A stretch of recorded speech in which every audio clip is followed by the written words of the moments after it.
રામ રાજ્ય અને ભાવનગરની પ્રજા દુઃખી કંઈક એવું જ ભાવનગરમાં જોવા મળી રહ્યું છે। રાજ્યની અંદર અનેક પુલ દુર્ઘટનાઓ બની છે। આમ છતાં ભાવનગરના તંત્ર શીખ લેવાના બદલે બેદરકારી દાખવી રહ્યું છે। ભાવનગર માટે તંત્રની આ બેદરકારી ભારે પડી શકે છે। ભાવનગરથી ઘોઘા તાલુકા તરફ જતા માર્ગ પર આવેલા લાખણકા ગામ પાસેનો પુલ નીચેના સળિયા દેખાઈ રહ્યા છે। તેમ છતાં અને ગાબડા પડી ગયા છે, તેમ છતાં રિપેરિંગ કરવામાં આવતું નથી। પુલ ચારેક બાજુથી જર્જરિત બની ગયો છે, તેમ છતાં કોઈ રિપેરિંગ કામ થતું નથી, જેને લઈને અનેક સવાલો ઊભા થઈ રહ્યા છે।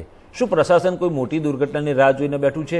ભાવનગર શહેર અને જિલ્લામાં આવતા 20થી વધુ પુલ અત્યંત બિસ્માર અને જર્જરિત બની ગયા છે, તેને રિપેરિંગ કરવા માટેનું મુહૂર્ત હજી સુધી આવ્યું નથી, કારણ કે ભાવનગરના જાડી ચામડીના અધિકારીઓને પ્રજાની કોઈ પડી નથી અને રાજનેતાઓને પ્રજાના પ્રશ્નો સાંભળવાની ટેવ અને સમય નથી, જેના પાપે ભાવનગરમાં 24 કલાક ધમધમતા પુલ ખૂબ જ બિસ્માર બની ગયા છે।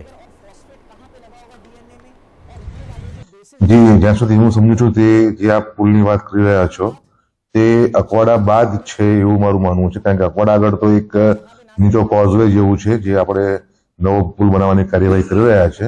એટલે અકવાડા આપણી બીએમસી ની લિમિટ છે, આપ જાણો છો, એના પછી જે છે એ ગ્રામ્ય વિસ્તાર ચાલુ થાય છે, એટલે બીએમસી હદમાં આ પુલ આવતો નથી। ખાસ કરી વાત કરીએ તો જે અકવાડાનું બોર્ડર છે ત્યાં જ છે આ પુલ, અને ત્યાંથી ઘોઘા તરફના જે ગામડાઓ છે ત્યાંથી હજારોની સંખ્યામાં રોજ વાહનો આવતા હોય છે।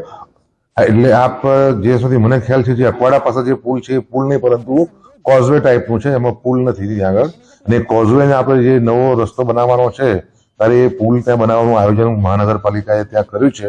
આપ જે પુલની વાત કરી રહ્યા છો તે પુલ મહાનગરપાલિકાની હદમાં આવતું નથી। એવું ખરેખર આપણે કહેતા હોય એવું હોતું નથી।